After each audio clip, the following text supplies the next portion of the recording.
Assistir TV é tudo de bom, né? Agora imagina você poder assistir aos seus filmes e séries favoritos quando e onde quiser. É melhor ainda, né? E é por isso que eu vim apresentar hoje para vocês o UniTV, que é um aplicativo de TV online que conta com mais de 500 canais abertos e há mais de 280 mil conteúdos on demand. Os principais lançamentos, séries, esportes e até animes você encontra primeiro aqui. E para sua comunidade, você ainda pode gravar seu programa favorito para assistir mais tarde com a função playback. E tudo isso aí na palma da sua mão, no seu celular ou dispositivo Android. E um único aplicativo fácil de usar e que já é o queridinho de milhares de brasileiros. E se você quer conhecer essa maravilha, deixei o link na descrição e também no primeiro comentário fixado. Corre, clica e conhece essa maravilha. Fala galera, beleza?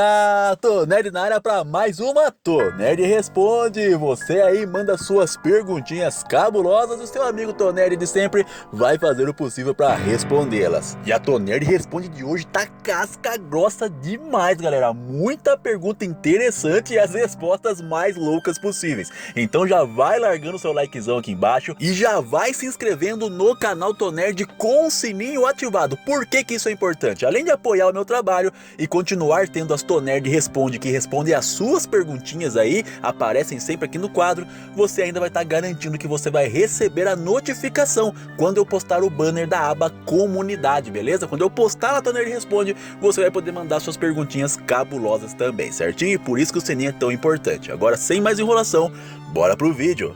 E a Tonerd Responde de hoje já começa com a pergunta do Renildo DBD. E ele pergunta o seguinte: Bestofrendo, eu não entendi uma coisa no filme de Jujutsu Kaisen. Por que a Maki sentiu a energia amaldiçoada do Yuta, sendo que ela não tem energia amaldiçoada? Cara, eu também fiquei com essa dúvida quando eu li o mangá, né? Quando eu li os 4 mangás que compõem esse prequel de Jujutsu Kaisen, que é a história do Yuta Okkotsu, eu fiquei me perguntando, falei, pô, mas se a Maki não pode sentir energia amaldiçoada, como que ela sentiu? Como que ela já entrou em guarda, falou, já mandou aquela espadada na cara do Yuta lá, pensando que ela poderia correr perigo? Mas pra isso tem uma explicação, galera.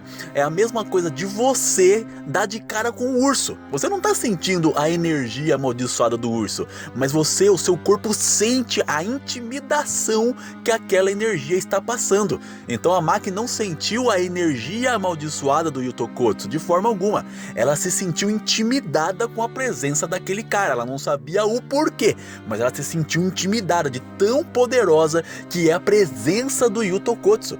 Exemplo disso a gente tem lá depois do arco de Shibuya, quando o Yuta apareceu em cima da ponte, onde estavam o Chozo, o Naoya e também o Yuji Tadori. No mesmo instante que o Yuta Okkotsu pisou naquela ponte, os 3 sentiram uma presença avassaladora, tão ameaçadora que eles ficaram até paralisados por alguns instantes. Então realmente ela não sentiu a energia, ela sentiu essa intimidação que o Yuta passava por causa de estar com a Rika perto dele. A próxima pergunta é do Bruno @Xandin, e ele pergunta o seguinte: será que o Kenjaku teve alguma coisa a ver com a luta dos usuários de 6 olhos e das 10 sombras no passado? E uma outra pergunta: será que o Kenjaku sabe que os soldados dos Estados Unidos não têm mínima chance contra os feiticeiros e só quer reunir uma grande quantidade de energia amaldiçoada através do medo e morte desses soldados? Vamos lá, Bruno, respondendo a primeira pergunta sua, a respeito da luta entre o usuário dos 6 olhos e o usuário das 10 sombras, tá?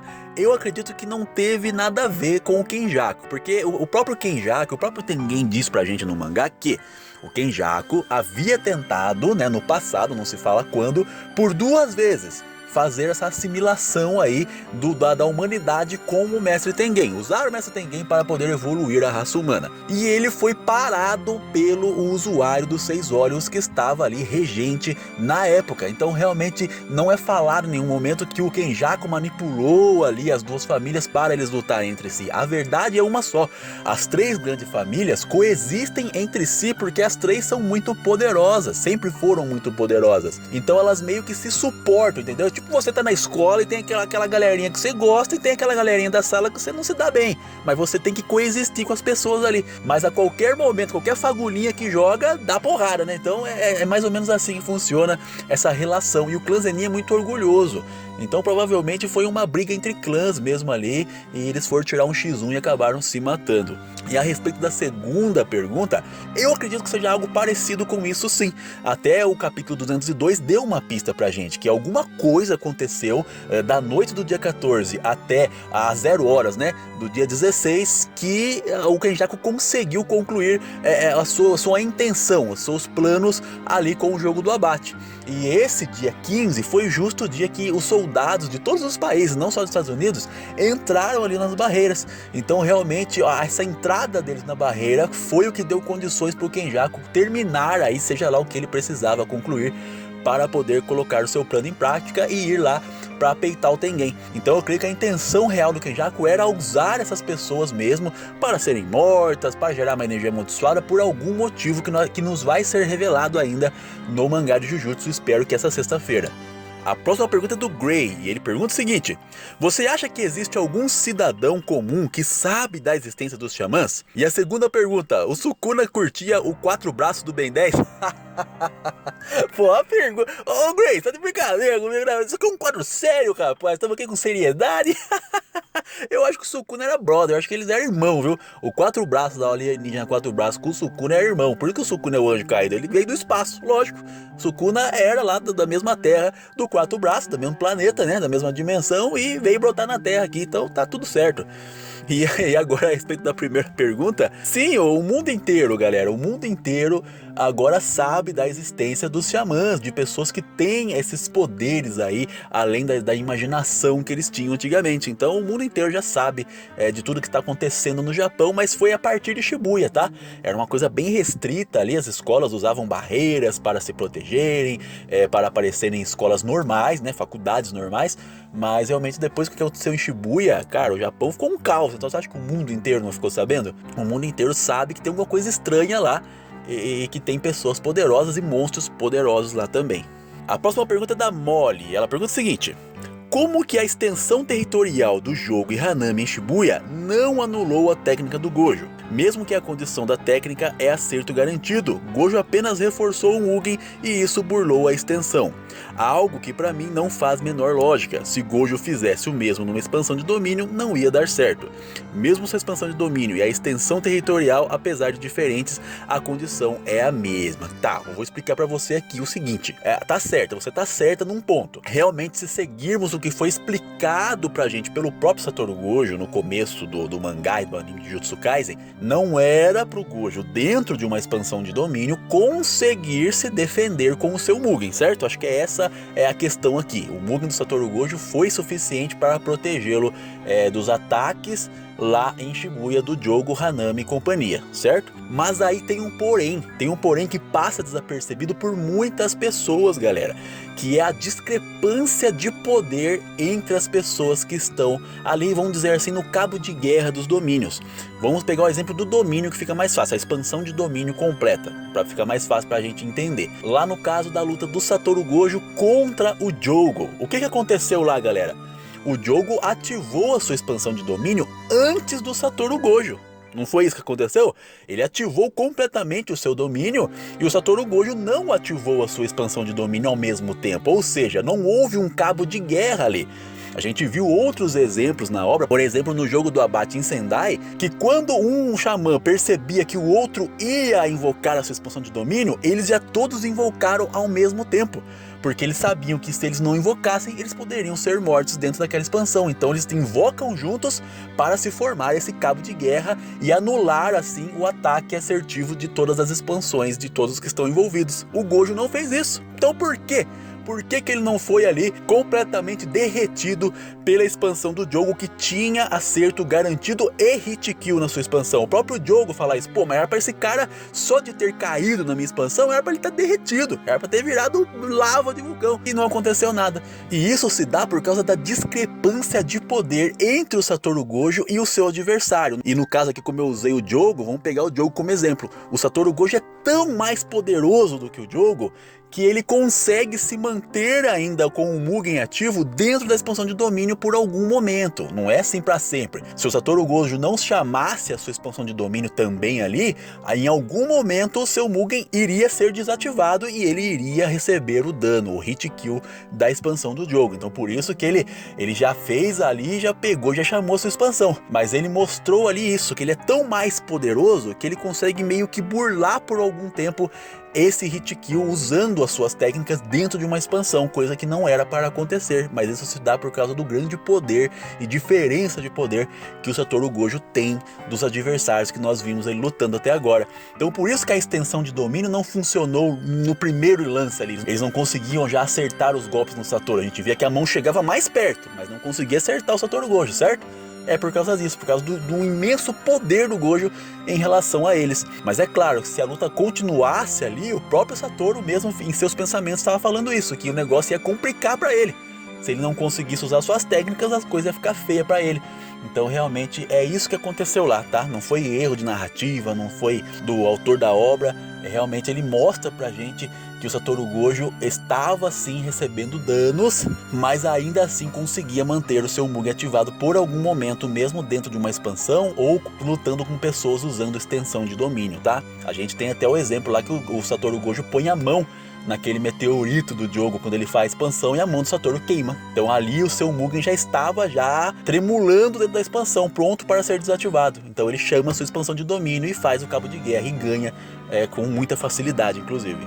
A próxima pergunta é do Sil e ele pergunta o seguinte: acha que vai ter um mini arco para a Era de Ouro de Jujutsu ou só vai aparecer no flashback do Sukuna? Cara, eu gostaria que tivesse uma história, um mini arco contando tudo o que aconteceu, como que o Sukuna evoluiu, sabe? Toda essa história, essa mitologia por trás do Rei das Maldições e por trás da Era de Heian, mostrando mais do Kenjaku, mais do Tengen também, revelando as coisas pra gente. Mas como o Gekikutami falou que a obra vai terminar em 2 anos e esse 1 ano já tá indo em 2023, eu acredito que ele vai usar só flashbacks mesmo para explicar pra gente, mas eu gostaria que fosse um mini arco. A próxima pergunta é do Rodrigo Gomes, ele pergunta o seguinte: boa noite meu querido, boa noite meu Beto Frendo. Você acha que o Gojo será liberado? Se sim, de que forma? E caso não, acha que ele será usado como fonte de energia, como citado no mangá recentemente? Cara, respondendo a segunda pergunta primeiro, se ele vai ser usado como fonte de energia. Não, tá? O Gojo não vai ficar selado, galera. O Gojo vai ser libertado mais cedo ou mais tarde, tá? E é como eu já disse, eu acredito que vai acabar o jogo do abate e o Satoru Gojo não vai ser libertado. Ele vai ser libertado no arco final para lutar contra o Sukuna. Porque galera, o Satoru tem que lutar com o Sukuna, porque se não for o Satoru, pelo menos nerfar o Sukuna, nem que ele não vença o Sukuna, mas pelo menos nerfar o Sukuna, quem que pode com o Sukuna? Ninguém, cara. Ninguém, eu não consigo enxergar alguém que possa peitar o Sukuna como se fosse o Satoru Gojo. Então ele vai ter que ser liberto para enfrentar o Sukuna, entendeu? Para poder nerfar o Rei das Maldições o suficiente para os outros poderem ali finalizá-lo. A próxima pergunta é do All Games Trupa, e ele pergunta o seguinte: você acha que aquela forma do Gon adulto tem alguma semelhança com as calamidades? Cara, eu vi um vídeo essa semana passada, se eu não me engano, até se vocês não conhecem o Mangake, tá, o Evandrão Cascagrossa, ele fez um vídeo a respeito disso. Será que o Gon não é uma das calamidades trazidas do continente escuro?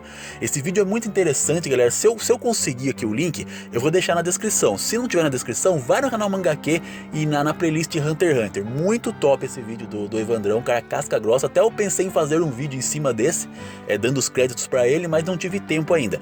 Mas realmente, se eu tiver tempo, eu vou fazer pra trazer pra vocês. Mas se vocês tiverem curiosidade, vai lá ver. E realmente eu comprei essa ideia, cara, porque houve uma primeira grande excursão, vamos dizer assim, para o continente escuro, onde o antepassado do Gon foi pra lá e lá ficou, já faz mais de 300 anos, e essa grande excursão pra lá não foi catalogada.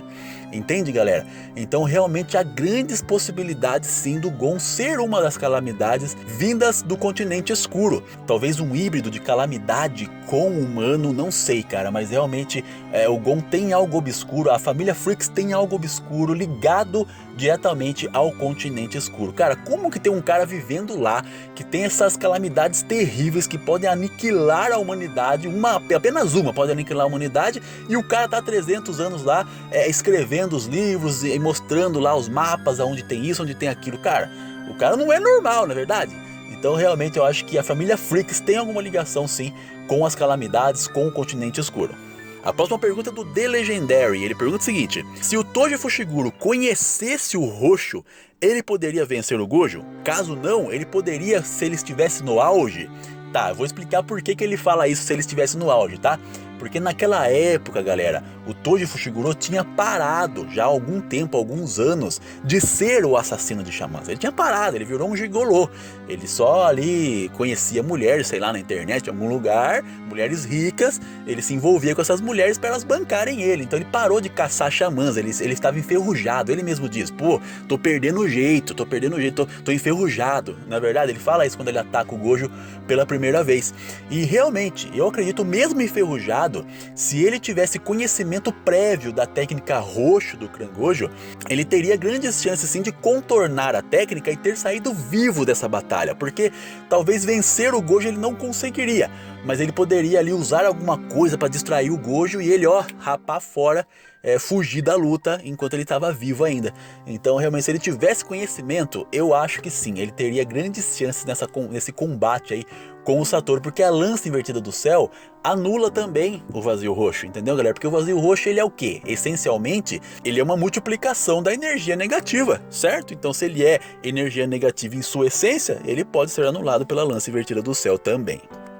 Galera, muita perguntinha respondida hoje. Eu falei pra vocês, hein? Eu falei que hoje a Tonerd Responde tava braba, tava casca grossa. Você não acreditou? Aí, ó, agora você tá preparado pra poder se inscrever no canal e ativar o sininho das notificações pra próxima Tonerd Responde você poder bolar uma pergunta cabulosa que nem essas e mandar pro seu amigo Tonerd aqui queimar mais um pouco de neurônio, que já tá acabando, mas ainda tem alguns pra queimar com as suas perguntinhas. Então se inscreve, deixa like e ativa o sininho das notificações pra não perder quando sair o banner, beleza? Ah, e não esquece, hein? Não esquece, deixei o link na descrição aqui pra você poder conhecer a UniTV, certinho? Galera, esse é o fim do vídeo. Obrigado por permanecer até aqui e valeu!